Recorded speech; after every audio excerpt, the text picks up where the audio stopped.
আমার বন্ধুগণ, আমার নবীজির প্রতি সাহাবীদের ভালোবাসা ছিল অপরিসীম। একজন খ্রিস্টানদের লিডার আমার নবীকে নিয়ে ব্যঙ্গ করে কবিতা আবৃত্তি করলো। তার নাম হলো কাব বিন আশরাফ। তার নাম কি? কাব বিন আশরাফ। আমার বন্ধুগণ, আমার নবীজি শোনার পরে তিনি কষ্ট পেয়ে গেলেন। আমার নবীজি শোনার পরে যখন তিনি কষ্ট পেয়ে গেলেন, আমার নবীজি বলছেন কাব বিন আশরাফকে যেখানে পাও সেখানে তোমরা হত্যা করো। মুহাম্মদ ইবনে মাসলামা রাদিয়াল্লাহু তাআলা আনহু তিনি নবীজিকে বললেন, ইয়া রাসূলুল্লাহ, আমি কাব বিন আশরাফকে পৃথিবীর জমিন থেকে বিদায় করে দেব। কাব বিন আশরাফ মুহাম্মদ ইবনে মাসলামা অনেক কিছু তিনি অনেকভাবে তিনি বিভিন্ন ধরনের প্রযুক্তি তৈরি করলেন, কিন্তু কাব বিন আশরাফ ধরা দিচ্ছেন না। মুহাম্মদ ইবনে মাসলামা নবীজির দরবারে এসে বললেন, ইয়া রাসূলুল্লাহ, আমি আপনার কাছে একটা জিনিসের অনুমতি চাইব, আপনি যদি বেয়াদবি হয় মাফ করবেন। আমার নবী বলছেন, সেই কি জিনিস? মুহাম্মদ ইবনে মাসলামা বলছেন, ইয়া রাসূলুল্লাহ, আমি কয়েকদিন আপনার বিরুদ্ধে কথা বলবো। মুহাম্মদ ইবনে মাসলামা অনুমতি নিয়ে আসলাম। রাসূলুল্লাহর বিরুদ্ধে যখন কথা বলা শুরু করে দিল, কাব বিন আশরাফ বলছেন, মুহাম্মদ ইবনে আব্দুল্লাহর বিরুদ্ধে শুধু আমি একাই কথা বলতেছি না, আরো অনেকেই কথা বলতেছেন। আমার বন্ধুগণ, এই ঘটনাটি হয়ে যাওয়ার পরে কাব বিন আশরাফ এবং মুহাম্মদ ইবনে মাসলামার মধ্যে বন্ধুত্ব সৃষ্টি হয়ে গেল। বন্ধুত্ব যখন সৃষ্টি হয়ে গেল, আমার বন্ধুগণ গভীর মনোযোগ দিয়ে ভালো করে শুনুন। মুহাম্মদ ইবনে মাসলামা কয়েকজন সাহাবীকে বলে লাগলো, কাব বিন আশরাফকে দেখলেই আমার মাথাটা গরম হয়ে যায়। ওই দিন একটা আমরা ফাইনাল খেলা খেলবো, তাকে পৃথিবীর জমিন থেকে বিদায় করে দেব। তার সাথে বন্ধুত্ব হয়ে গেল। তার ঘরের মধ্যে গিয়ে কাব বিন আশরাফকে ডাক দিলেন। কাব বিন আশরাফ যখন বাহির হচ্ছেন, স্ত্রী ডাক দেয়া বলেছেন, স্বামী গো, ভালো করে শুনে রাখো, আজকের ডাকের মধ্যে আমি রক্তের গন্ধ পাচ্ছি। কাব বিন আশরাফ বলছেন, আমাকে কি তুমি এত বোকা মনে করেছো? মুহাম্মদ ইবনে মাসলামা কোনোদিন আমাকে হত্যা করতে পারে না। এদিকে চুক্তি সবগুলো রেডি হয়ে আছে। কাব বিন আশরাফ যখন নামলো, মুহাম্মদ ইবনে মাসলামা বলছেন, আপনার কাছ থেকে খুব ভালো করে সুগন্ধি বাহির হচ্ছে, আপনার কাছ থেকে আমি একটু সুগন্ধি নিই।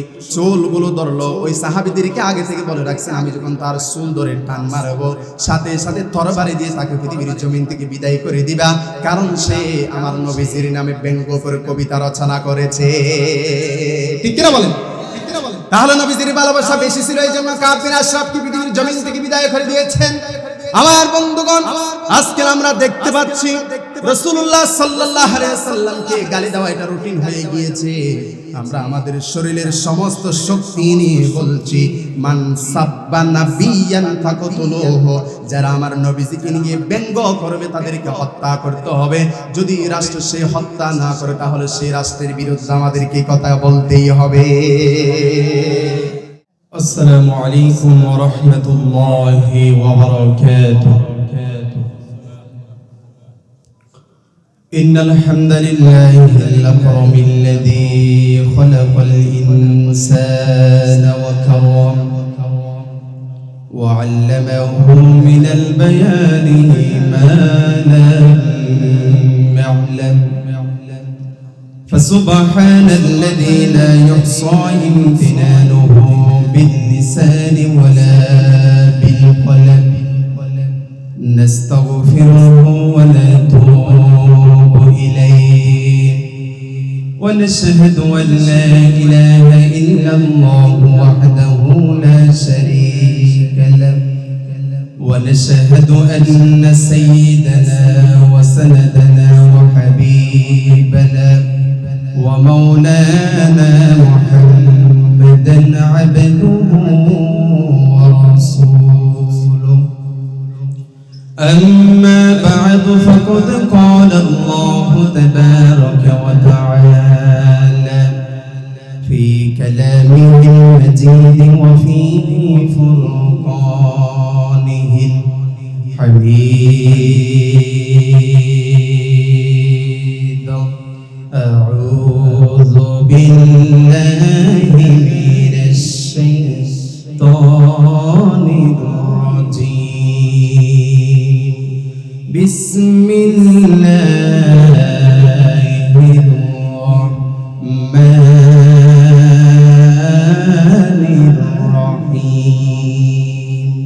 إن الله وملائكته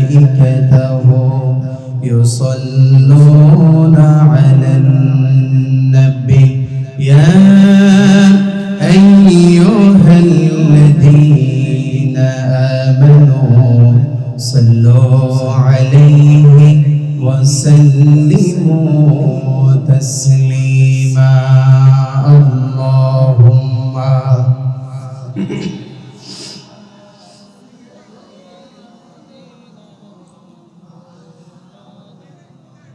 وعلى آل سيدنا آمين কোরআনের সুর মাঝে শুনেছি যে নাম আজানের সুর মাঝে শুনেছি নাম আমি কোরআনের সুর মাঝে শুনেছি যে নাম আজানের সুর মাঝে শুনেছি নাম আল্লাহুম্মা সাল্লি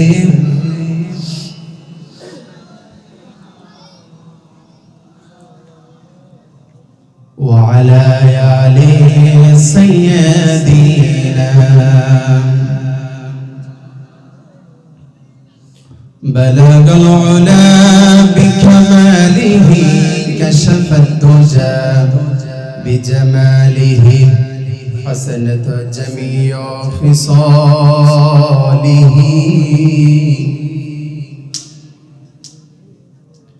আরবের বুকে মক্কার পরে যেতেই মা আমিনার খোদার রহমতে কাউসার হয়ে ঝরেছে বারংবার বালাগাল উলা বিকামালিহি কাশাফাত দুজা বিজামালিহি হাসানাত জামিউ খিসালিহি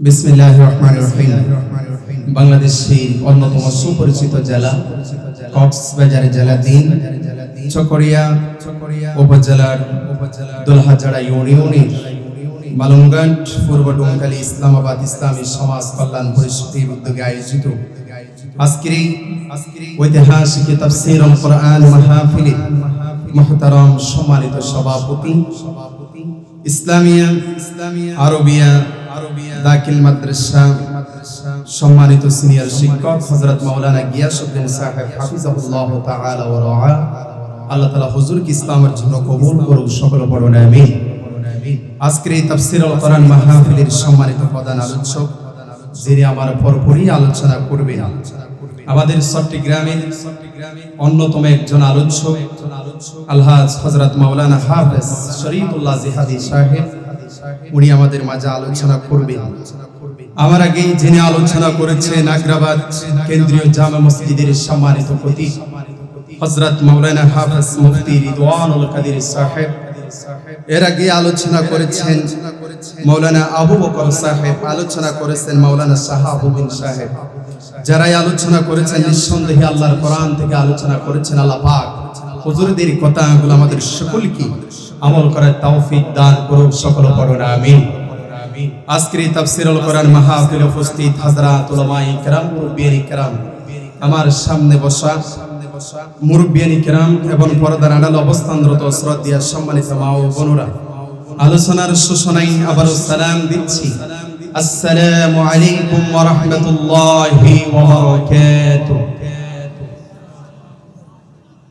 প্রিয় পূর্ব ডোমখালীবাসী আপনারা সকলেই কেমন আছেন আমাদেরকে কে ভালো রেখেছেন সে আল্লাহর কাছে শুকরিয়া আদায় করছি আমরা সকলে পড়ছি আলহামদুলিল্লাহ দরুদ আর সালাম পেশ করছি নবী গুনে ও সাইয়্যিদুনা কুদওয়াতুনা মুহাম্মদ সাল্লাল্লাহু আলাইহি ওয়াসাল্লামের প্রতি যাকে আল্লাহ তাআলা রাহমাতাল লিল আলামিন হিসেবে এদরার বুকে প্রেরণ করেছেন আমরা সকলে বলছি আল্লাহুম্মা সাল্লি আলাইহি আল্লাহুম্মা বারিক আলাইহি সম্মানিত উপস্থিতি, মাহফিল কমিটির পক্ষ থেকে আমাকে একটা বিষয় দেওয়া হয়েছে। রাসূলুল্লাহ সাল্লাল্লাহু আলাইহি ওয়াসাল্লামের প্রতি সাহাবীদের ভালোবাসা এবং ইসলামের জন্য সাহাবীদের ত্যাগ, এই বিষয়ের উপর আমাকে কথা বলতে বলা হয়েছে। যতটুকু সম্ভব এই বিষয়কে সামনে রেখে আমি কিছু কথা বলতে চাই।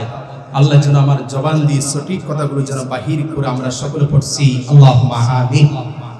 সম্মানিত উপস্থিতি, আমরা এখানে বসেছি দুনিয়াবি কোন মানুষের বানানো গ্রন্থ থেকে কথা শুনবো না, আমরা কথা শুনবো এক আল্লাহর কিতাব থেকে। সেই কিতাবটির নাম কি? আল কোরআন। সেই কিতাবটির নাম কি? আল কোরআন। সেই কোরআনের সাথে সম্পর্ক করলে লাভ আছে না নাই? আসতে বলেন, কোন লাভ আছে না নাই? সেই কোরআন শুনলে যিনি রহমত দান করেন, আসতে বলবেন না তিনি কে? এটা কি আমার কথা না আল্লাহর কথা?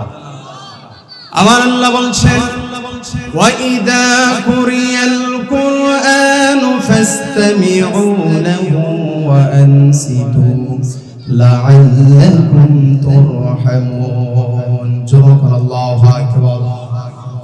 আমার আল্লাহ বলছেন, এই বিশ্বের মানবতা যদি আমার কোরআনুল কারীম যখন তেলাওয়াত হয়, ওই সময়ের মধ্যে যদি চোখ থাকতে পারো আর মনোযোগ দিয়ে যদি গুনগুন করে যদি কোরআনুল কারীম শুনতে পারো, আমি আল্লাহ রাব্বুল আলামিন তোমাদের কি রহমত দিয়ে ধন্য করব। যেরকম সুবহানাল্লাহ। তাহলে কোরআন শুনলে কার রহমত পাওয়া যায়? আসতে বলবেন না কার রহমত? কোরআন শুনলে আল্লাহর রহমত পাওয়া যায়। আমার গায়ে জোয়ান নিয়ে সামনের দিকে অগ্রসর হলে হৃদয় দান করে একজন আসতে বলবেন না তিনি কে? আর জোরে বলেন তিনি কে? সেই কোরআনের পক্ষে থাকার দরকার আছে না নেই? কারণ এই কোরআন এসেছে মানুষের রাজনীতি ঠিক করার জন্য, এই কোরআন এসেছে মানুষের জীবন সুন্দর করার জন্য। যদি এই কোরআন দিয়ে সমাজ পরিচালনা হয়, আল্লাহর কসম সমাজ সুন্দর হয়ে যাবে। ঠিক কিনা বলো মুসলমান? আসল সেই কোরআন থেকে আমরা কিছু কথা শুনি। কোরআন থেকে কথা শুনলে লাভ আছে না নেই? একটা হাদিস শুনবেন, বলবো কি? একটা হাদিস শুনবেন।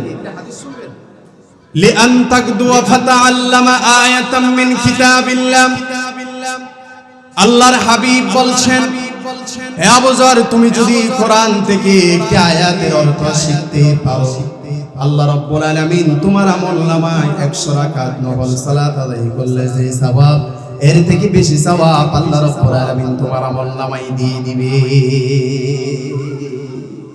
শুধু তাই নয়, আল্লাহর হাবিব বলছেন, যদি কোরআন থেকে একটি আয়াতের অনুচ্ছেদ, একটি আয়াতের তাফসীর বা একটি জ্ঞানের অনুচ্ছেদ যদি শিখতে পারো, আল্লাহর হাবিব বলছেন 1000 রাকাত নফল সালাত আদায় করলে যে সওয়াব, এর থেকে বেশি সওয়াব আল্লাহ রাব্বুল আলামিন তোমার আমলনামায় দিয়ে দিবে। যেরকম আল্লাহু আকবার। আসুন সেই কোরআন থেকে কিছু কথা শোনার আগে আমরা 3টা তাকবীর দিব। কারণ যে আল্লাহ আমাদেরকে এখানে বসার তৌফিক দান করলেন, যে আল্লাহ আমাদেরকে সুন্দর করে বানিয়েছেন, সেই আল্লাহর বড়ত্ব ঘোষণা দিয়ে আমরা কোরআন থেকে কিছু কথা শুনতে চাই। তাকবীর দিতে পারবেন তো ইনশাআল্লাহ? শক্তি আছে? কার কার শক্তি নেই? হাত কার কি? আপনাদের কি শক্তি নেই? শক্তি আসেনি? আসেনি? কার কার আছে? হাত উঠান। তবে শরীরের সমস্ত, হাত নামাইন না, শরীরের সমস্ত শক্তিকে একত্রিত করতে হবে। কারণ বাতিল যারা আছে তাদেরকে দেখায়া দিতে হবে। কারণ কোরআন যেখানে এখন মানুষ সেখানে যায়। ঠিক কিনা বলেন? আর কোরআন যেখানে নাই সেখানে মানুষ যায় না, যেখানে কোরআন আছে সেখানে মানুষ যায়। ঠিক কিনা বলো মুসলমান? এই জন্য শরীরের সমস্ত শক্তিকে একত্রিত করে 3টা তাকবীর দিব। এরপর আমরা ধারাবাহিক কোরআন থেকে কিছু কথা শুনবো ইনশাআল্লাহ। সবাই প্রস্তুত আছেন? আছেন তো? Get let us start. আমরা কি তৈরি আছি? আছি। লিল্লাহি তাকবীর। এই আওয়াজ দিয়ে হবে না, আল্লাহু আকবার বলতে হবে। এই আওয়াজ দিয়ে হবে না। এই আওয়াজ তো আমাদের যে বাড়িতে যে ওই যে আপনার মাছের কাঁটাগুলো খায়, তার আওয়াজ তো এর থেকে আরো বেশি পড়ে। এই জন্য আমাদের আওয়াজকে একটু উঁচু করতে হবে। পারবেন তো ইনশাআল্লাহ? পারবেন? লিল্লাহি তাকবীর, লিল্লাহি তাকবীর, লিল্লাহি তাকবীর। আল্লাহ তুমি তাকবীরগুলোকে কবুল করো, সকলে পড়ুন আমিন। আল্লাহ তুমি তাকবীর গুলাকে কাল কিয়ামতের ময়দানে নাজাত ওসিলা বানিয়ে দিও, সকল পড়ো না আমিন। সম্মানিত উপস্থিতি, আমাকে বিষয় দেওয়া হয়েছে রাসূলুল্লাহ সাল্লাল্লাহু আলাইহি ওয়াসাল্লামের প্রতি সাহাবীদের কেমন ভালোবাসা ছিল, আর ইসলামের জন্য সাহাবীদের কি কি ত্যাগ আছে এই বিষয়ের উপর কথা বলতে বলা হয়েছে। আমরা প্রথমে শুনবো ইসলামের জন্য সাহাবীদের ত্যাগ কেমন ছিল। এর আগে আমাদেরকে জানতে হবে সাহাবী কারা, জানার দরকার আছে না? সাহাবী হলো তারা, ইমাম ইবনে কাসির সহ সমস্ত আলেমদের একমত, যারা রাসূলুল্লাহ সাল্লাল্লাহু আলাইহি ওয়াসাল্লামকে দেখার পরে মুসলমান হয়েছেন, মুসলিম অবস্থায় যারা রাসূলুল্লাহ সাল্লাল্লাহু আলাইহি ওয়াসাল্লামকে দেখেছেন তারাই হলো সাহাবী। সুবহানাল্লাহ। যদি কোনো হাদিসও বর্ণনা করে নেই কোনো সমস্যা নেই, রাসূলের সাথে বেশি দিন ছিল না তাও কোনো সমস্যা নাই, রাসূলুল্লাহ সাল্লাল্লাহু আলাইহি ওয়াসাল্লামকে দেখেছেন, মুসলিম হয়েছেন, তিনি সাহাবী। সুবহানাল্লাহ। আমার বন্ধুগণ, সেই সাহাবীদের মর্যাদা কেমন ছিল? উম্মতের মধ্যে সবথেকে মর্যাদাবান হলো সাহাবীরা, কারণ আল্লাহ রাব্বুল আলামিন সাহাবীদের প্রশংসা কোরআন আল কারীমের মধ্যে আল্লাহ রাব্বুল আলামিন করেছেন। যেরকম সুবহানাল্লাহ।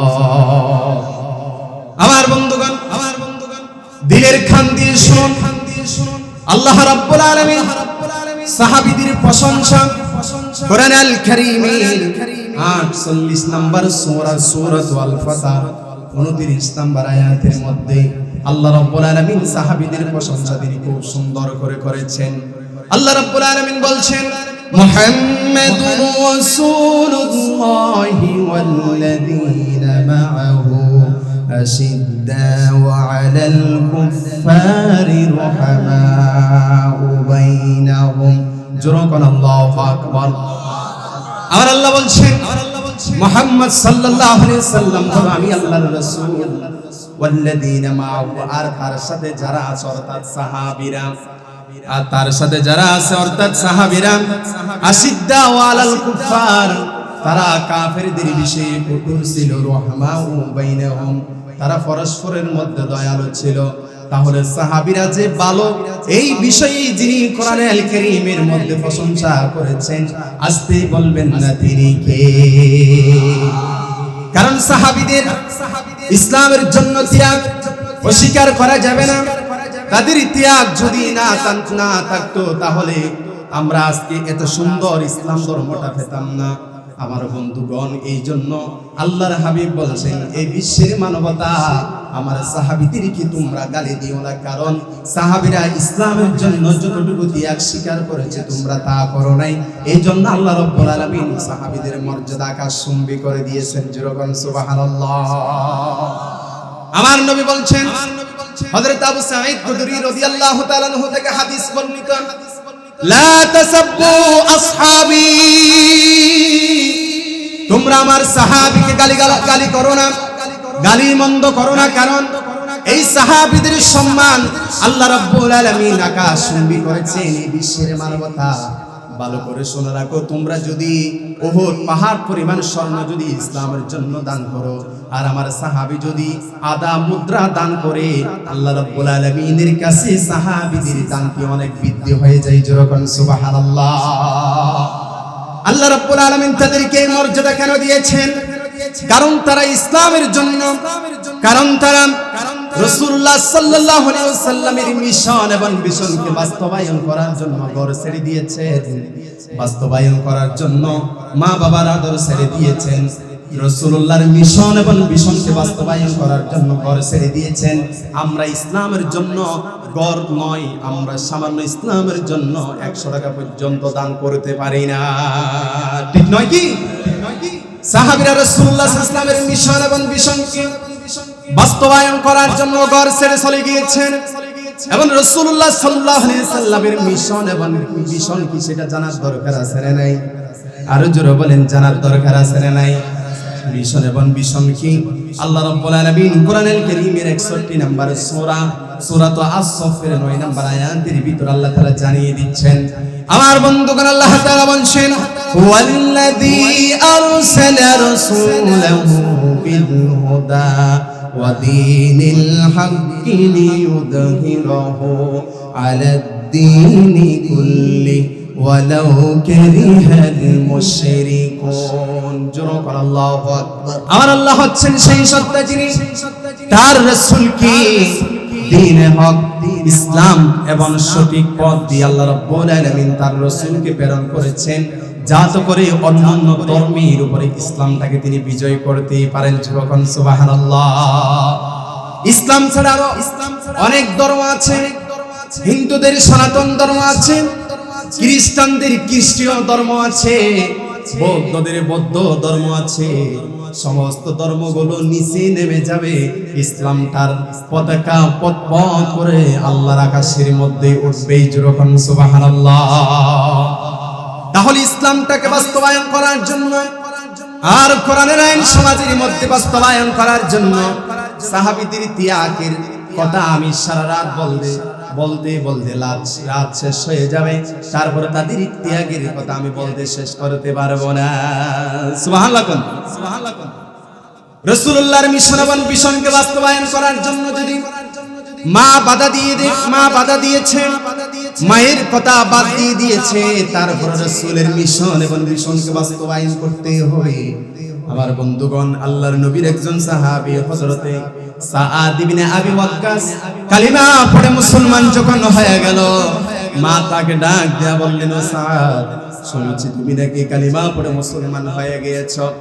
সাআদ ইবনে আবি ওয়াক্কাস বলছেন, মা, শোনার দরকার নেই, সরাসরি আপনি নিজ চোখে দেখেন। তিনি মায়ের সামনে পড়ে নিলেন, লা ইলাহা ইল্লাল্লাহ মুহাম্মাদুর রাসূলুল্লাহ সাল্লাল্লাহু।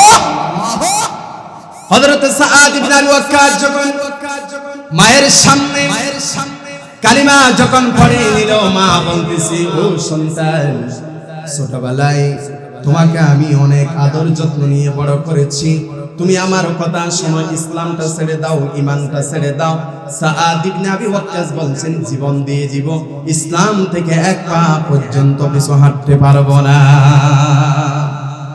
আমার বন্ধুগণ, সাআদ ইবনে আবি ওয়াক্কাসের মা বলতেছেন, সন্তান, তুমি যদি ঈমান ছেড়ে না দাও, তাহলে তুমি আমাকে মা ডাকতে পারবে না, আর আমি তোমাকে সন্তান হিসেবে পরিচয় দিব না। আর একটি কাজ করব, সেই কাজটি হলো আমি অনশন করব। যতক্ষণ পর্যন্ত তুমি ঈমানটা ছেড়ে না দাও, ততক্ষণ পর্যন্ত আমি ভাত খাবো না, পানি খাবো না।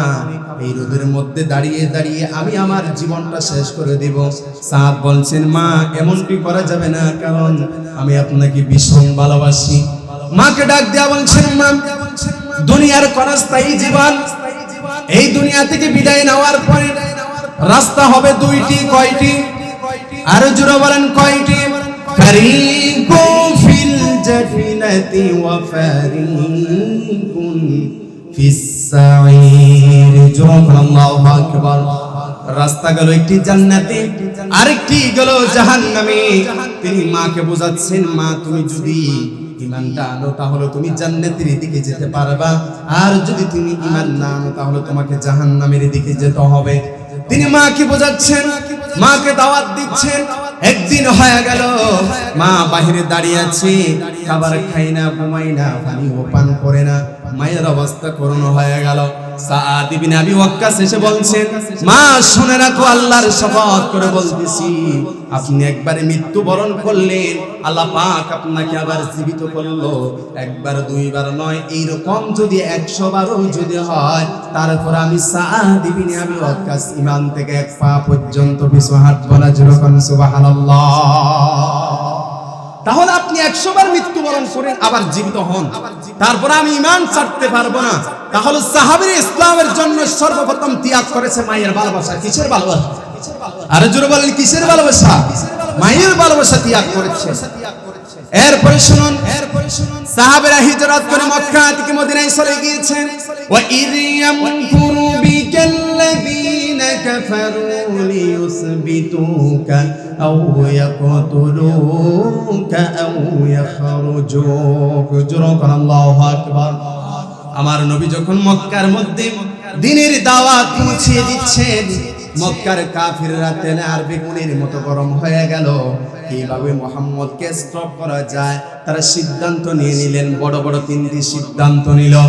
এক নম্বর সিদ্ধান্ত হলো রাসূলুল্লাহকে জেলখানার মধ্যে আটকে রাখবে, না হয় রাসূলকে হত্যা করবে, না হয় রাসূলকে দেশ থেকে বাইরে করে দিবে। আল্লাহ পাক রব্বুল আলামিনের হুকুমে আমার নবীজি মক্কা থেকে মদিনায় হিজরত করে চলে গেলেন। হিজরতের আগে আবু বকর সিদ্দিক রাদিয়াল্লাহু তাআলা বলছেন, আবু বকর আমাকে মনে হয় হিজরত করতেই হতে পারে, সাথে আমি তোমাকে নিয়ে যাব। এতটুকুন বললেন। আবু বকর সিদ্দিক রাদিয়াল্লাহু তাআলা না ঘুমিয়ে তিনি দরজার সাথে লেগেই থাকতেন। যেরকম সুবহানাল্লাহ।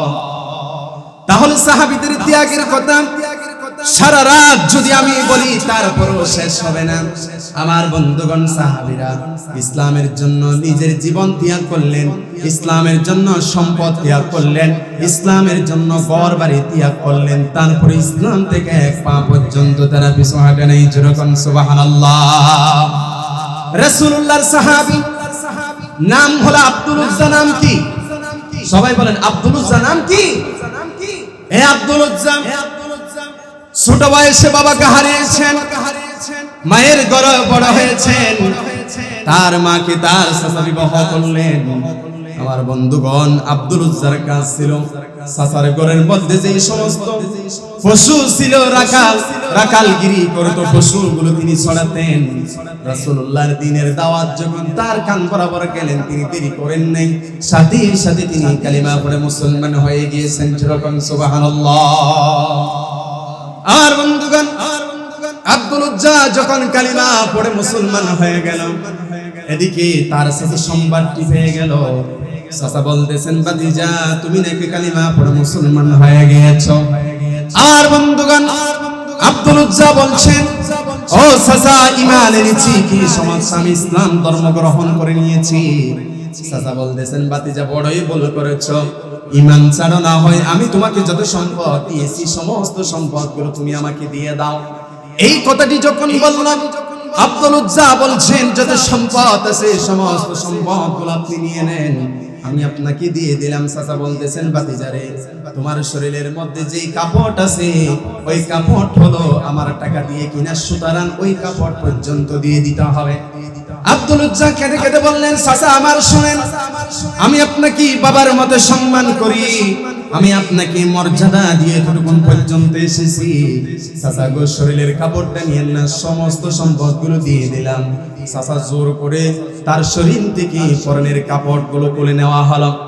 যখন কাপড়গুলো খুলে নিলেন, খুলে নেওয়ার পরে আব্দুল উজ্জা কেঁদে কেঁদে তার মায়ের কাছে গিয়ে বলছেন, মা শোনো, আজকে ঈমানটা গ্রহণ করার কারণে চাচা আমার কাছ থেকে সমস্ত সম্পদ কেড়ে নিয়েছেন, পাশাপাশি আমার শরীরে যে কাপড় ছিল ওই কাপড় পর্যন্ত কেড়ে নিয়েছেন। মা, ঘরের মধ্যে যদি কোনো কাপড় থাকে আমাকে একটি কাপড় দাও, ওই কাপড়টি পেছায়া পেছায়া আখির জামানার পয়গম্বর মুহাম্মদুর রাসূলুল্লাহ সাল্লাল্লাহু আরো জোরে বলেন সাল্লাল্লাহু নবীজির দরবারে চলে যাবেন।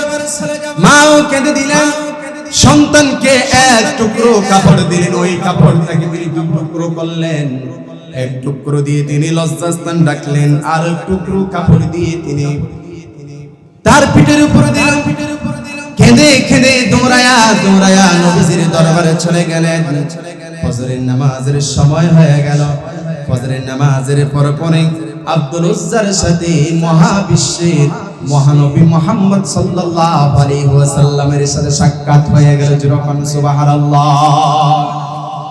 রাসূলুল্লাহর সাথে যখন সাক্ষাৎ হয়ে গেল, আল্লাহর হাবিব বলছেন, তোমার এই অবস্থা কেন? আব্দুল উজ্জা কেঁদে কেঁদে আমার নবীকে সব কথাগুলো যখন খুলে বলল, আল্লাহর হাবিবের চোখ দিয়া টপ টপ করে পানি পড়ে যায়। আর বন্ধুগণ, গভীর মনোযোগ দিয়ে শুনুন। আল্লাহর হাবিব তার সমস্ত কথা শুনে বললেন, সর্বপ্রথম আমি তোমার জন্য একটি কাজ করব, সেই কাজটি হলো তোমার নামটি চেঞ্জ করতে হবে, কারণ উজ্জা হলো মুক্তির নাম। কিসের নাম? সবাই বলেন কিসের নাম? হুজুর আমাদের তো মুক্তির সম্পর্কে জিজ্ঞাসা করি না, কারণ হিন্দুদের পূজা হলো আমরাও যা, আছে না নাই? আসতে বলেন কেন, আছে না নাই? লজ্জা হলো একটি মুক্তির নাম। কিসের নাম? মুক্তির নাম। একটি মুক্তির নাম কোনদিন মুসলমানদের নাম হতে পারে না। আল্লাহর হাবিব তার নামটি চেঞ্জ করে দিয়ে তার নাম দিলেন আব্দুল্লাহ, সাথে উপাধি দিয়ে দিয়েছেন জুলবাজাদাইন। জুলবাজাদাইন অর্থ হলো দুই টুকরো কম্বলওয়ালা লোক।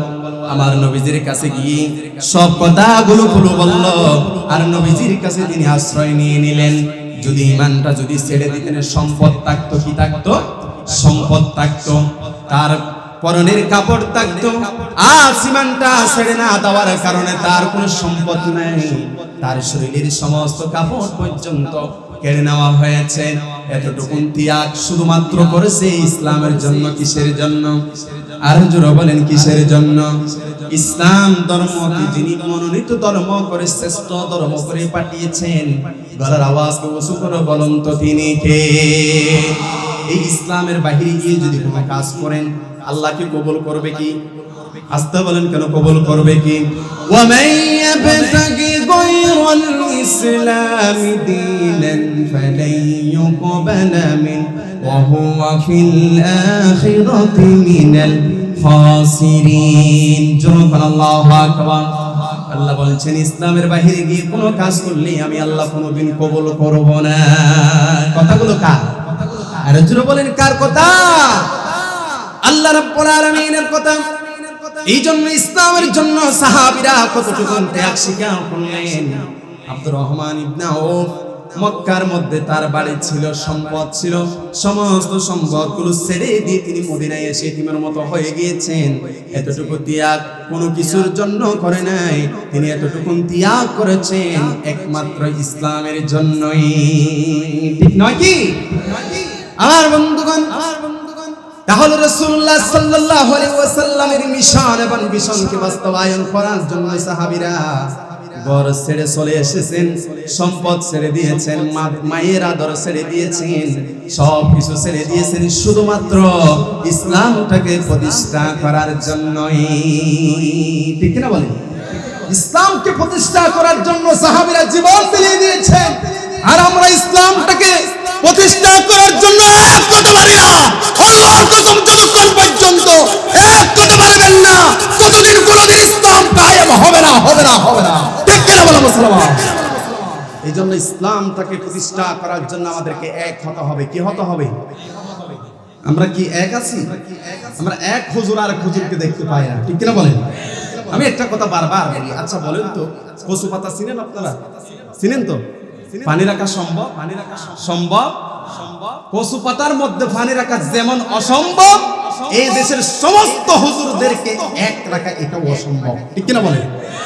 কারণ আমাদের ভিতরে দলাদলি আছে না? নেই? হেয়ার টুপি একটু উঁচা, আর হেয়ার টুপি একটু লম্বা, আবার হেয়ার টুপি একটু নিচে, আবার সালাতুনিয়া পড়ে, আবার কিয়াম করে, মিলাদ করে, সকল ভেদাভেদ ভুলে গিয়ে আমাদের বাংলাদেশ, কুরআনের বাংলাদেশ দেখতে চাই। ঠিক না বলবো? যদি এক হতে পারি, এই দেশটাকে যিনি সুন্দর করে দিবেন, আসতে বলবেন না তিনি কি? আর জোরে বলেন তিনি কে?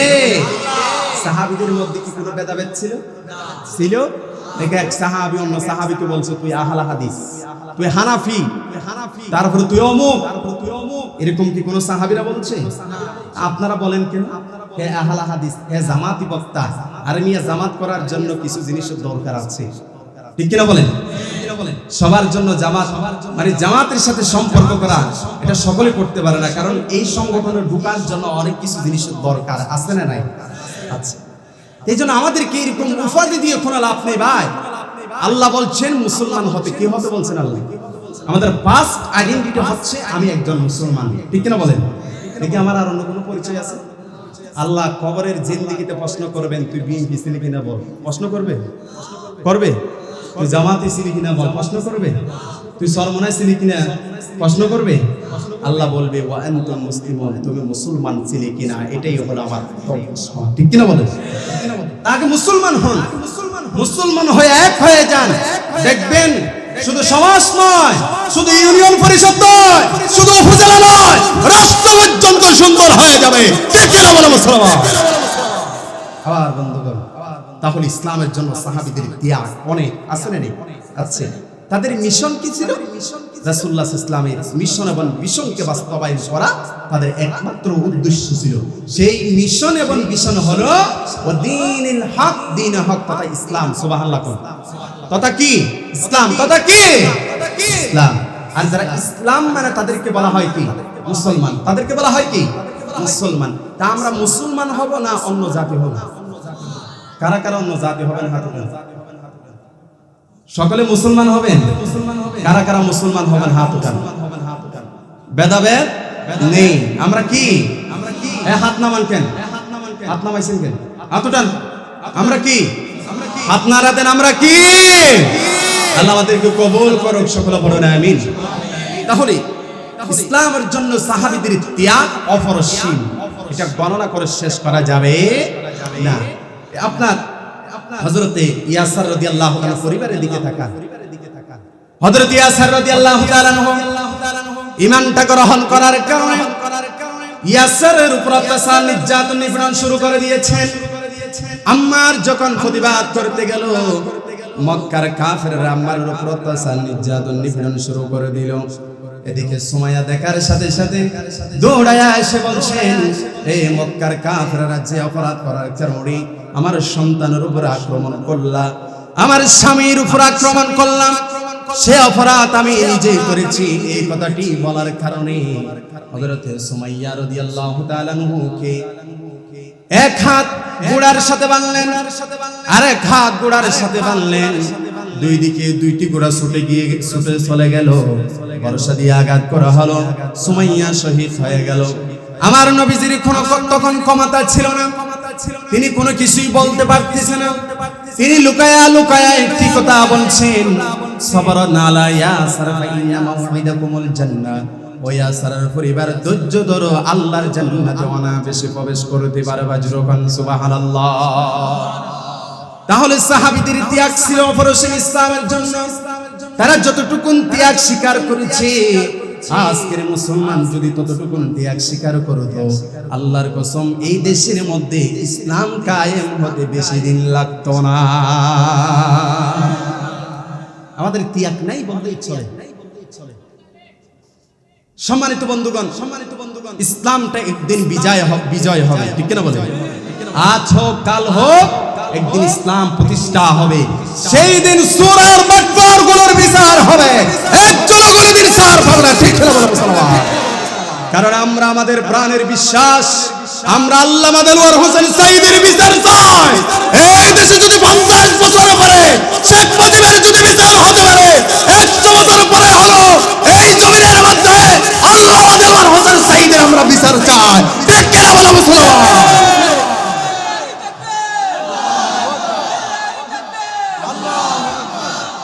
সম্মানিত বন্ধুগণ, যদি ইসলামটা যদি প্রতিষ্ঠিত হয়ে যায়, যারা চুরি করেছে তাদের বিচার হবে, ঠিক কিনা বলেন?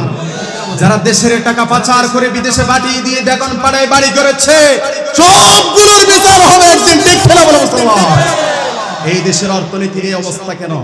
এদেশে তো থাকলে যদি টাকাগুলো থাকতো তাহলে অবস্থা হতো না। সবগুলো তো পালিয়ে গেছে টাকাগুলো, ঠিক নয় কি?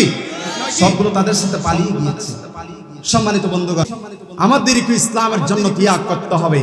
আমরা ত্যাগ করব একজন নয়, সকলে আমাদেরকে, আমরা সকল ঐক্য হয়ে জামায়াতের সাথে ঐক্যবদ্ধ হয়ে আমাদেরকে আল্লাহ রাব্বুল আলামিনের রাস্তায় দাঁড়িয়ে যেতে হবে।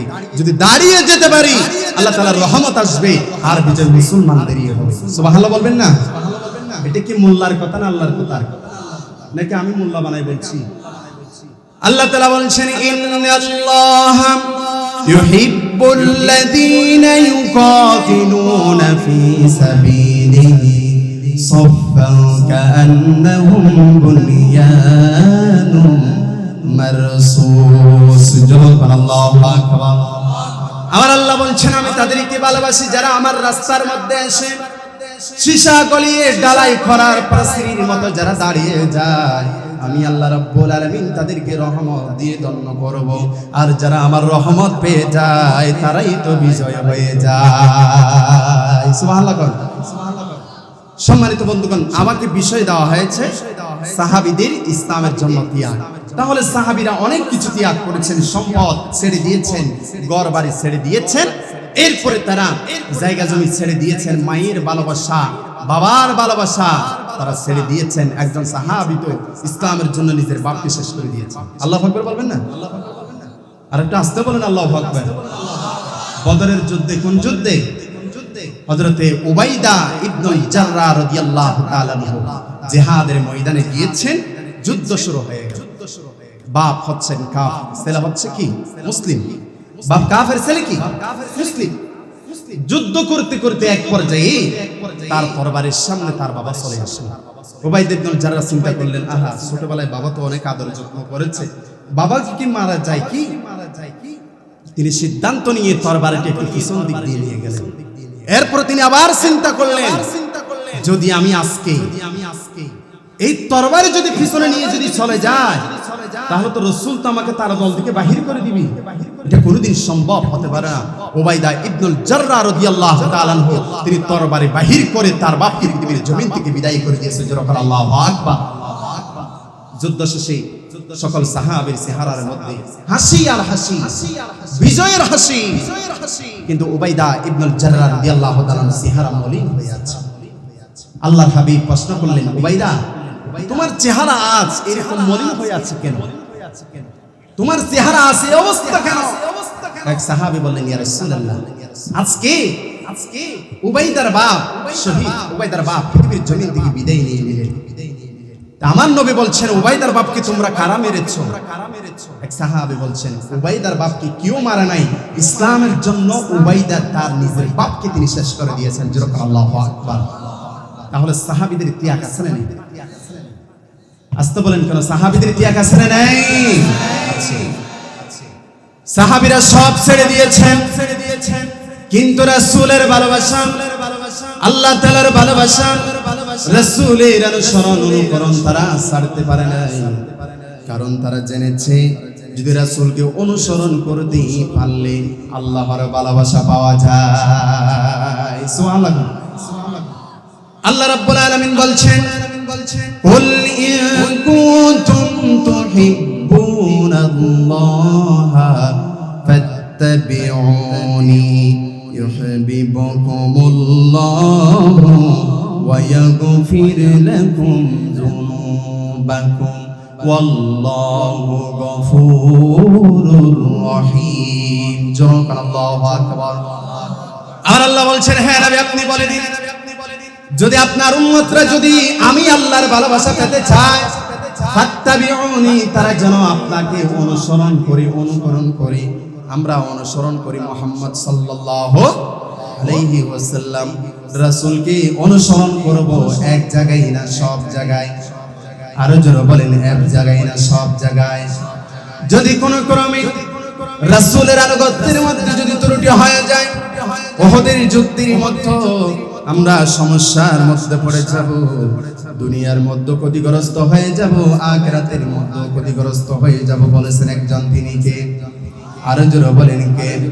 ওয়া মিনান নাসি মান ইয়াবুদুল্লাহা আলা হারফিন ফাইন আসাবাহু খায়রুন ইতমাআন্না বি ওয়া ইন আসাবাতুহু ফিতনাতুন ইনকালাবা আলা ওয়াজহি খাসিরাদ দুনিয়া ওয়াল আখিরা যালিকা হুয়াল খুসরানুল মুবিন।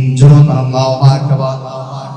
যদি আনুগত্যের মধ্যে যদি কোনো ত্রুটি হয়ে থাকে, খাসিরাদ দুনিয়া ওয়াল আখিরা।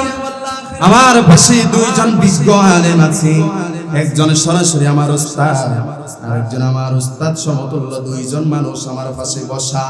আমার বন্ধুগণ, খুসরান শব্দের অর্থ হলো এমন ক্ষতি, ব্যবসা করার জন্য পুঁজি দিয়ে দিলেন, লাভ হলো না, পুঁজি শেষ হয়ে গেল, সেটাকে বলা হয় খুসরান। আল্লাহ বলছেন, খাসিরাদ দুনিয়া ওয়াল আখিরা, তারা দুনিয়ার মধ্যে ক্ষতিগ্রস্ত হয়ে যাবে, আখিরাতের মধ্যে ক্ষতিগ্রস্ত হয়ে যাবে যদি আনুগত্য করতে যদি কোনো ত্রুটি হয়ে যায়। কথাগুলো কার? এই জন্য রাসূলকে আনুগত্য করব এক জায়গায় না সব জায়গায়। আর জোরে বলেন, এক জায়গায় না সব জায়গায়। আতিউল্লাহ ওয়া আতিউর الرسول وأولي الأمر منكم فإن تنازعتم في شيء فردوه إلى الله والرسول جرب الله أكبر এক নম্বর আনুগত্য করতে হবে আল্লাহকে কাকে আর জোরে বলেন কাকে দুই নম্বর আনুগত্য করতে হবে রাসূলকে তিন নম্বর আনুগত্য করতে হবে তোমাদের যারা লিডার অর্থাৎ সেই লিডার যদি নামাজি হয় তার আনুগত্য করা যাবে কোন বেনামাজি আনুগত্য কোন মুসলমান করতে পারে না ঠিক কি না বলো মুসলমান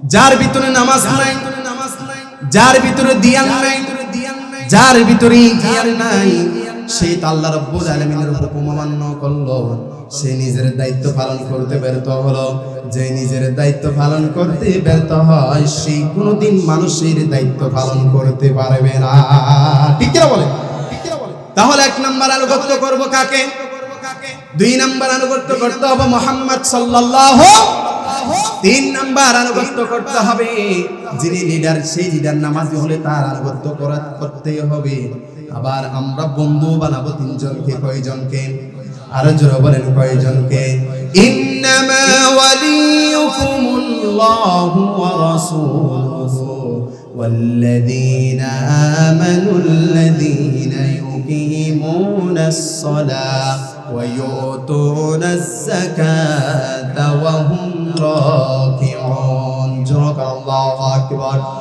ইমানদারের এক নাম্বার বন্ধু হবে আল্লাহ দুই নাম্বার বন্ধু হবে রাসূলুল্লাহ সাল্লাল্লাহু আলাইহি সাল্লাম তিন নাম্বার বন্ধু হবে যারা ঈমানের নামাজটা কায়েম করবে কি কায়েম করবে নামাজ কায়েম করবে নামাজ কায়েম করার কয়েকটি অর্থ আছে এক নাম্বার অর্থ হলো নিজে নামাজ পড়বে এবং পরিবারদেরকে নামাজ পড়ার তাকিদ দিবে কাদেরকে পরিবারদেরকে নামাজ পড়ার তাকিদ দিবে ওয়া আমর আহলাকা বিস-সালাতি ওয়াসতাবির আলাইহা লা নাসআলুকা রিজকান নাহনু নারযুকুকা ওয়াল আকিবাতু লিত-তাকওয়া আল্লাহু আকবার নিজে নামাজ পড়বেন আহলদেরকে নামাজ পড়ার তাকিদ দিবে আর তারা যাকাত দিবে তাদের সাথে বন্ধুত্ব করতে হবে এই তিন শ্রেণীর মানুষের সাথে যারা বন্ধুত্ব করবে ওয়া মাইয়াতাওয়াল্লাল্লাহা ওয়া রাসূলাহু ওয়াল্লাযীনা আমানু ফাইন্না হিজবাল্লাহি হুমুল গালিবুন আল্লাহু আকবার তারা বিজয় হয়ে যাবে তারা হলো আল্লাহর দলের লোক কার দলের লোক তারা হলো আল্লাহ তাআলার দলের লোক এইজন্য আমার বন্ধুগণ সাহাবীরা রাসূলুল্লাহ সাল্লাল্লাহু আলাইহি ওয়াসাল্লামের অনুকরণ ভালোবাসা তারা সেটাকে প্রাধান্য দিয়েছে সব ছেড়ে দিয়েছে তারা রাসূলুল্লাহ সাল্লাল্লাহু আলাইহি ওয়াসাল্লামের অনুসরণ করতে কারণ তারা জানতো রাসূলের অনুসরণ করলে আল্লাহ রাব্বুল আলামিনের ভালোবাসা পাওয়া যায় জোরে বলুন সুবহানাল্লাহ আমার বন্ধুগণ রাসূলের ভালোবাসা সাহাবীদের অন্তরের মধ্যে কেমন ছিল তার একটি ছোট্ট ঘটনা যদি আমি আপনাদেরকে বলি তাহলে খুব সহজে বুঝবেন মদিনার মধ্যে নবীজি আসার পরে পরে একজন ছোট্ট সাহাবী তার নাম হলো তালহা ইবনে বারা রাদিয়াল্লাহু তাআলা আনহু নবীজির সামনে গিয়ে বসলেন এই তালহা ইবনে বারা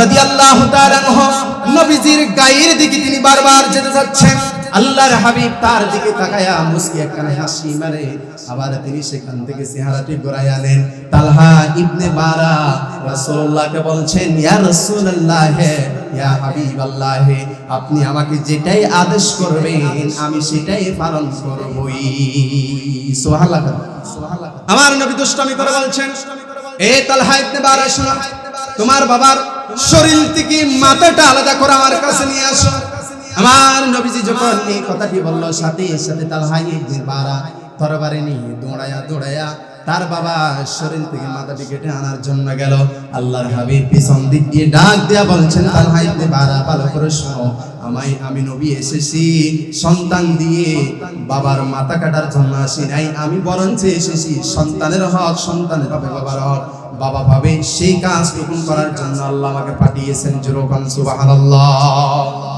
এ তালহা ইবনে বারা রাসূলের সামনে চলে আসে আমার বন্ধুগণ ঘটনাটি অনেক লম্বা সংক্ষিপ্ত করে বলবো কারণ 10টার পর 11টার পরে আমাকে আলোচনা শেষ করে দিতে হবে, কারণ আমরাও তো মানুষ, আমাদের ঘুমের প্রয়োজন। প্রতিদিন এক জায়গায় থেকে অন্য জায়গায় কোরআনের দাওয়াত নিয়ে যেহেতু যাচ্ছি, ঘুমের একটি অভাব আছে, এই জন্য দীর্ঘায়িত করব না, ছোট্ট করে ঘটনাটি বলবো। শুনবেন কিনা বলেন? শুনবেন কিনা বলবেন? থাকবেন না চলে যাবেন? কতক্ষণ থাকবেন? হ্যাঁ, সারা রাত আপনারা তাকিয়েন, আমি চলে যাব। কতক্ষণ? সারা রাত একেবারে জানাজা পর্যন্ত থেকে যাই, কোনো সমস্যা নেই। হুজুর জানাজা পর্যন্ত থাকলে কি কিছু বলবেন? এত সুন্দর মানুষ, আলহামদুলিল্লাহ। আরো জোরে বলেন আলহামদুলিল্লাহ। আল্লাহ আপনাদের সকলকে ইসলামের জন্য কবুল করুক, সকল পড়ুন আমিন। তাহলে তালহা ইবনে বারাম রাদিয়াল্লাহু তাআলা নবীজির কাছ থেকে যখন চলে গেল, মদিনা থেকে তার বাড়ি 3 কিলোমিটার দূরে অবস্থিত। তালহা ইবনে বারা ছোট সাহাবী, ঘরের মধ্যে যাওয়ার পর অসুস্থ হয়ে গেল, এমন রোগে আক্রান্ত হয়ে গেল, মনে হয় তালহা ইবনে বারা আর বাঁচবে না। রাসূলুল্লাহকে সংবাদ দেওয়া হলো, আমার বন্ধুগণ, আমার নবী দৌড়ায়া তালহা ইবনে বারার ঘরের মধ্যে চলে গিয়েছে। জোরগান সুবহানাল্লাহ। তালহা ইবনে বারার ঘরের মধ্যে যাওয়ার পরে আল্লাহর হাবিব মুহাম্মদ সাল্লাল্লাহু আলাইহি ওয়াসাল্লাম তালহা ইবনে বারার অবস্থা দেখে তার বাপকে বলল, বারা শোনো, তোমার সন্তান যদি মারা যায় তাহলে আমি নবীকে সংবাদ দিয়ে দিবা, আমি নবী ঘর থেকে চলে আসবো। জোরগান সুবহানাল্লাহ। আমি এসে তাকে দাফন দিব, কাফন পরাবো। তালহা ইবনে বারা নবীজি যখন চলে আসলো, তিনি ঘুম থেকে জাগ্রত হয়ে তার বাবাকে বলছেন, বাবা শোনো, রাসূলুল্লাহ এসেছে, আপনি আমাকে বলেছেন ভালো কথা, আমি দিনে যদি মৃত্যুবরণ করি তাহলে রাসূলুল্লাহকে সংবাদ দিবেন, আর যদি আমি রাত্রে মৃত্যুবরণ করি তাহলে রাসূলুল্লাহকে সংবাদ দিয়েন না। কারণ কি? এই যে মদিনা থেকে আমার বাড়িতে আসা পর্যন্ত চারদিক দিয়ে ইহুদিদের বাড়ি, আমার নবী আসার পথে কোন ইহুদি যদি আমার নবীকে যদি আক্রমণ করে তাহলে সেটা আমি সহ্য করতে পারবো না। এই জন্য রাসূলুল্লাহকে রাতের বেলায় না আসতে নিষেধ করে দিয়েন, খবরটা দিয়েন না। তালহা ইবনে বারার অবস্থা ভালো খারাপ হয়ে গেল। রাত্রিবেলা তিনি মৃত্যুবরণ করলেন। মৃত্যুবরণ করার পরে এলাকার প্রতিবেশী নিয়ে রাত্রিবেলা তাকে দাফন করা হলো। হযরতে তালহা ইবনে বারা কবরের মধ্যে রেখে দেওয়া হলো। সকালবেলায় আমার নবী যখন সংবাদটি শুনলেন, শোনার সাথে সাথে তিনি দৌড়াইয়া এসে বারাকে প্রশ্ন করলেন, তালহা যদি মারা যায় আমাকে সংবাদ দেওয়ার জন্য বললাম, তুমি কেন আমাকে সংবাদ দাও নাই? বারা বলছেন, ইয়া রাসূলুল্লাহ, আমার সন্তান বলল রাত্রিবেলা আসতে ইহুদিরা আপনাকে আক্রমণ করতে পারে, আপনার কষ্ট হবে, এই জন্য আপনাকে ভালোবেসে সংবাদ না দিতে বলেছেন। জোরকান সুবহানাল্লাহ। তাহলে সাহাবীদের প্রতি রাসূলের ভালোবাসা কম ছিল না বেশি ছিল? আসতে বলবেন না, কম ছিল না বেশি ছিল? আমরাও দাবি করি আমাদের ভিতরে রাসূলের ভালোবাসা আছে। ওই কাদিয়ানীরা রাসূলের বিরুদ্ধে কথা বলে কিন্তু আমরা কোনো প্রতিবাদ করি না, ঠিক কিনা বলো? আর জোরে বলেন ঠিক কিনা? যদি নিজের শরীরের ভিতরে এক বিন্দু পরিমাণ যদি রাসূলের ভালোবাসা থাকে তাহলে আজকে থেকে সিদ্ধান্ত নিতে হবে কাদিয়ানীকে যেখানে পাবো সেখানেই হত্যা করতেই হবে। কারণ আমরা আমাদের প্রাণের চাইতে ভালোবাসি মুহাম্মদ সাল্লাল্লাহু। আমার বন্ধুগণ, সাহাবীদের প্রতি রাসূলের ভালোবাসা ছিল অপরিসীম। আজকে দৈনিক রুটি খাওয়ার মতো হয়ে গিয়েছে। রাসূলুল্লাহকে নিয়ে কটূক্তি করা আছে না নাই?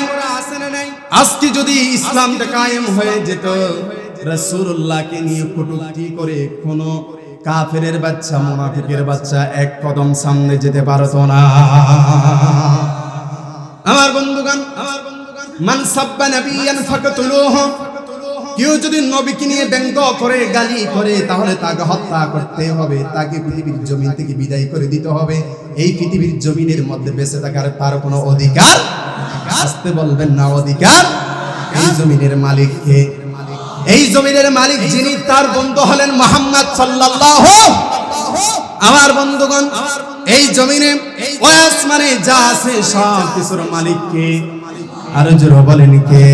রব্বুস সামাওয়াতি ওয়াল আরদি ওয়া মা বাইনাহুমা ফা'বুদুহু ওয়াসতাবির লিইবাদাতি হাল তা'লামু লাহু সামিয়া। জোরে আল্লাহু আকবার। এই জমিনে ওই আসমানে এই দুইয়ের মধ্যে যা আছে সব কিছুর মালিক হলেন আমার আল্লাহ রাব্বুল আলামিন। আল্লাহ হলেন রব্বুল আলামিন, সব কিছুর রাহমাতাল লিল আলামিন হলো মুহাম্মদ সাল্লাল্লাহু, আর জোরে বলেন সাল্লাল্লাহু। আমার বন্ধুগণ, আমার নবীজির প্রতি সাহাবীদের ভালোবাসা ছিল অপরিসীম। একজন খ্রিস্টানদের লিডার আমার নবীকে নিয়ে ব্যঙ্গ করে কবিতা আবৃত্তি করলো, তার নাম হলো কাব বিন আশরাফ। তার নাম কি? কাব বিন আশরাফ। আমার বন্ধুগণ, আমার নবীজি শোনার পরে তিনি কষ্ট পেয়ে গেলেন। আমার নবীজি শোনার পরে যখন তিনি কষ্ট পেয়ে গেলেন, আমার নবীজি বলছেন কাব বিন আশরাফকে যেখানে পাও সেখানে তোমরা হত্যা করো। মুহাম্মদ ইবনে মাসলামা রাদিয়াল্লাহু তাআলা আনহু তিনি নবীজিকে বললেন, ইয়া রাসূলুল্লাহ, আমি কাব বিন আশরাফকে পৃথিবীর জমিন থেকে বিদায় করে দেব।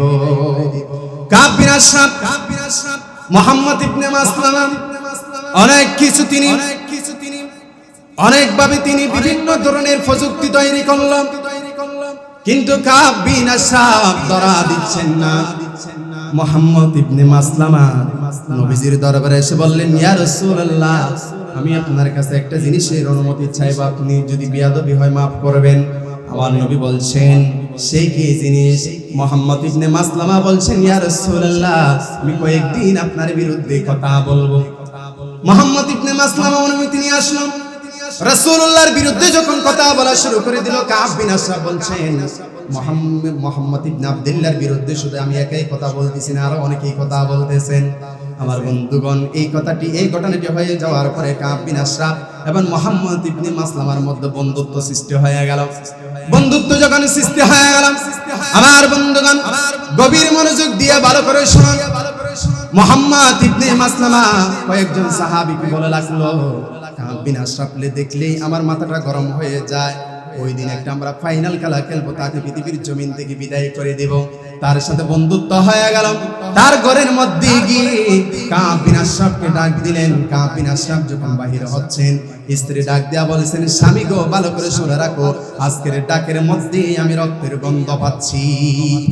কাব বিন আশরাফ বলছেন, আমাকে কি তুমি এত বোকা মনে করেছো? মুহাম্মদ ইবনে মাসলামা কোনোদিন আমাকে হত্যা করতে পারে না। এদিকে চুক্তি সবগুলো রেডি হয়ে আছে। কাব বিন আশরাফ যখন নামলো, মুহাম্মদ ইবনে মাসলামা বলছেন, আপনার কাছ থেকে খুব ভালোই করে সুগন্ধি বাহির হচ্ছে, আপনার কাছ থেকে আমি একটু সুগন্ধি নিই। চুলগুলো ধরলো। ওই সাহাবীদেরকে আগে থেকে বলে রাখছেন, আমি যখন তার চুল ধরে টান মারবো, সাথে সাথে তরবারি দিয়ে তাকে পৃথিবীর জমিন থেকে বিদায় করে দিবা, কারণ সে আমার নবীজির নামে ব্যঙ্গ করে কবিতা রচনা করেছে। ঠিক কিনা বলেন? তাহলে নবীজির ভালোবাসা বেশি ছিল, এই জন্য কাব বিন আশরাফকে পৃথিবীর জমিন থেকে বিদায় করে দিয়েছেন। আমার বন্ধুগণ, আজকে আমরা দেখতে পাচ্ছি রাসূলুল্লাহ সাল্লাল্লাহু আলাইহি সাল্লামকে গালি দেওয়া এটা রুটিন হয়ে গিয়েছে। আমরা আমাদের শরীরের সমস্ত শক্তি নিয়ে বলছি, মান সাব্বা নাবিয়ান ফাকতুলুহু, যারা আমার নবীজিকে নিয়ে ব্যঙ্গ করবে তাদেরকে হত্যা করতে হবে। যদি রাষ্ট্র সে হত্যা না করে, তাহলে সেই রাষ্ট্রের বিরুদ্ধে আমাদেরকে কথা বলতেই হবে। সম্মানিত বন্ধুগণ, আজকের মাহফিলের যিনি প্রধান আলোচক, আমার বয়সে অনেক বড়, অনেক স্নেহ করে নেওয়া কি মৌলানা হাফেজ শরীফুল্লাহ জিহাদি হুজুর আমাদের মাঝে চলে এসেছেন। একটু পরে তিনি তাফসীর পেশ করবেন। সম্মানিত বন্ধুগণ, তাহলে আমার বিষয় ছিল রাসূলুল্লাহ ইসলামের প্রতি সাহাবীদের ভালোবাসা এবং ইসলামের জন্য সাহাবীদের ত্যাগ। আমি এই বিষয়ের উপরে ছোট মানুষ যতটুকু বলা, আমার ভিতরে যতটুকু আমি রিসার্চ করেছি ততটুকু বলার চেষ্টা করেছি।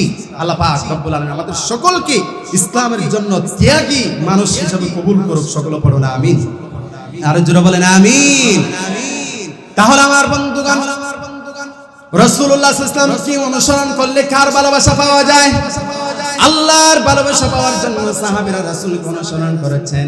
আজকাল আমার দেশের সন্তানরা, যুবকরা অনুসরণ করে নেইমার, মেসি এবং ইহুদি খ্রিস্টানকে। আছে না নাই? আসতে বলেন, কেন আছে না নাই? কথা বলেন না কেন? এই জন্য কোন ইহুদি খ্রিস্টানদেরকে অনুসরণ করা যাবে না। আল্লাহ পাক রব্বুল আলামিন বলছেন, ইয়া আইয়ুহাল্লাযীনা, আল্লাহ তাআলা বলছেন, হে ঈমানদাররা, তোমরা কাফেরদেরকে অনুসরণ করো না। যদি কাফেরদেরকে অনুসরণ করো, ফাতান কলিব খাসিরিন, তোমরা ক্ষতিগ্রস্ত হয়ে যাবে।